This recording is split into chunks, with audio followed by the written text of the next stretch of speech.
Jesus loved to tell stories. It was one of his favorite ways to communicate truth to the Jewish people and his disciples. He knew the power of words and ideas to capture people's hearts and minds and to help them understand. The same is true of today's stories. I'll never forget reading the last pages of To Kill a Mockingbird with tears in my eyes, knowing that I wanted to be like Atticus. I wanted to be good and brave, even when no one else was being good. I wanted to be noble when no one else supported me. And that's the power of a good book. They can inspire you to be a better person in the way that nothing else can. So what do you do when the world of popular fiction has turned into a confusing soup of wizards and vampires, things that challenge our literary consciences and challenge our ideas of what good fiction is? Oftentimes, Christians avoid these books altogether, either because they don't understand or because they disagree. But I would like to propose that this is not a viable option if we as Christians want to be Christ's light in every area and culture. Today, I'm going to tell you about the popularity of these books, tell you about the problem with how Christians respond, but the possibilities if we do choose to engage in modern literature. Now, when I first heard about Twilight, I said, vampires? Psh, that won't get very big. But fast forward 6 years, and Twilight has sold an astounding 100 million books. What about Harry Potter? A story about a boy with a scar on his forehead who happens to be a wizard. Nothing too big about that, right?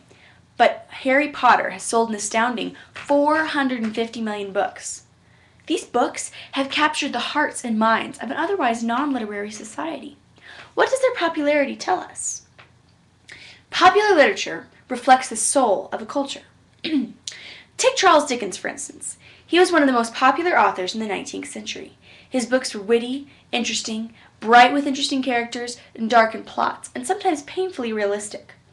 But the key to his success is that his books reflected the values and heart needs of his culture. And the same is true of today's books. Okay, so we don't have wizards and vampires running around, but there's something about these books that connect to the heart and soul of our culture. I'll never forget driving home with one of my friends from a play practice. She was 30 years old, a school teacher, and in most respects, one of the most sensible people I know. So we're driving along. She said, Twilight is one of my favorite books. I was a little taken aback. I thought Twilight was for teenage girls, and this teenage girl, for one, was not taken in. So I asked her why she liked them, and she said, to be honest, the idea of a guy loving me so much that he would sacrifice of himself really appeals to me. Edward is so committed. This confession opened up my eyes to a whole new understanding of Twilight. Twilight isn't about Edward being a vampire, it's about Bella being loved, and that's why the books are so popular. What about Harry Potter? Well, Harry Potter is depicted as a self-sacrificing hero with a purpose greater than himself. The Weasleys as a whole loving family. Of course people love these books. It reflects the very core of what Christians know our heart needs. The needs to be loved, the needs to be a part of a whole family. That's why they're so popular, is because they appeal to a heart need. These books obviously offer insight into our culture and people in general, and their influence is too big to be ignored. But it is being ignored. Which leads me to my next point, which is the problem. Most Christians, when it comes to these books, are uncompassionate, unknowledgeable, and uncomfortable.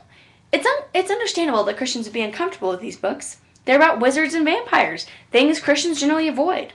Exodus says, I shall not suffer a witch to live. Pretty straightforward, right? God doesn't approve of witches, so no Harry Potter. And that's where most Christians stop. But this is the scapegoat excuse for not engaging in culture.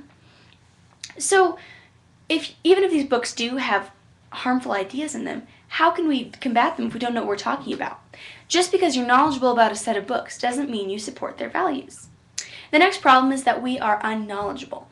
Now, if I went outside right after filming this and somebody said to me, I really disagreed with what you said, I'd say, oh, did you hear me? Did you see the talk? Did you see the video? And they said, no, but I heard you were talking about Harry Potter, and I really disagree with that.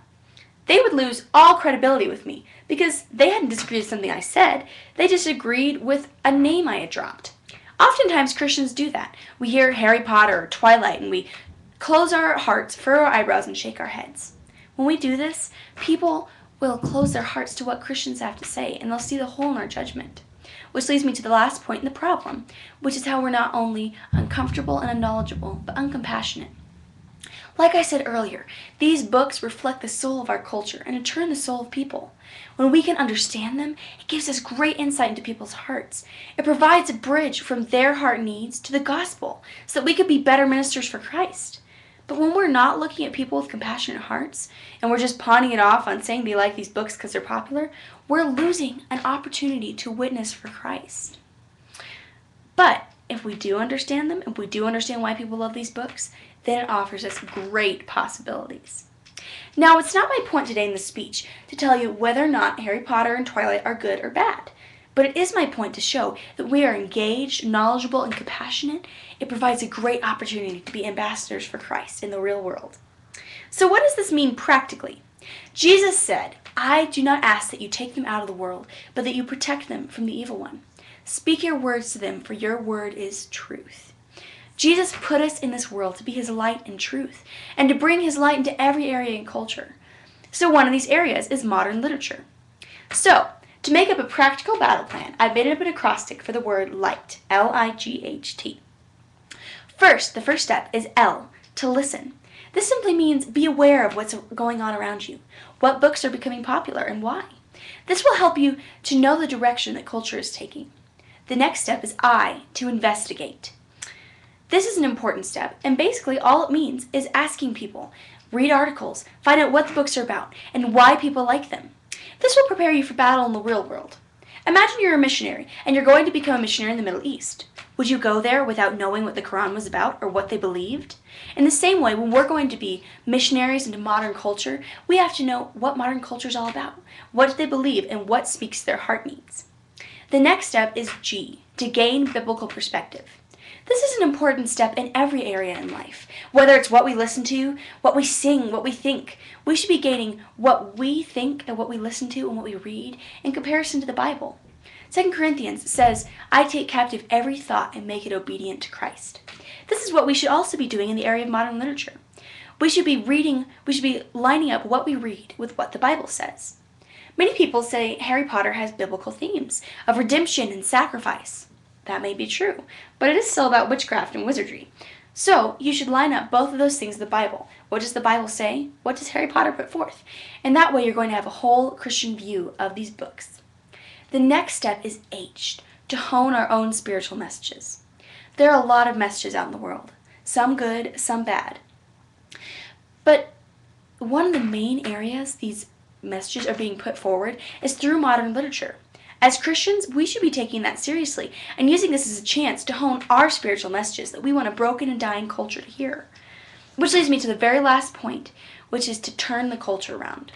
We should be using those messages that we have honed to put them into good books, to support good books, to support authors who are good, to go out and to support them to create excellently crafted, well put together books that will capture people's hearts and minds and to influence them for Christ. So, we should be listening, investigating, gaining biblical perspective, honing our own spiritual messages, and turning around the culture. Now, to conclude this, I'd like to tell you about my family. My brother went to Berklee School of Music. My other brother went to New York Film Academy and is now an actor in Hollywood. My sister right now is studying in Oxford. All of these areas are tenuous areas for Christians to be in. They challenge their ideals and their Christian viewpoints. When my brothers and sisters started going into these areas, people would ask my parents, "Aren't you afraid they're going to fall away? Haven't you heard the statistics about people going to college and losing their faith?" My parents weren't afraid because they had always taught us that it's not about running away from culture, but it's also not about becoming a part of culture, but it's about going into every area in culture and becoming Christ's light in that area. And that's the same thing we should be doing with modern literature. We should be using the opportunity to understand people's hearts, and we should be knowledgeable and compassionate and engaging in every area in culture. Words and ideas are powerful. Let's use them to turn around the culture for Christ.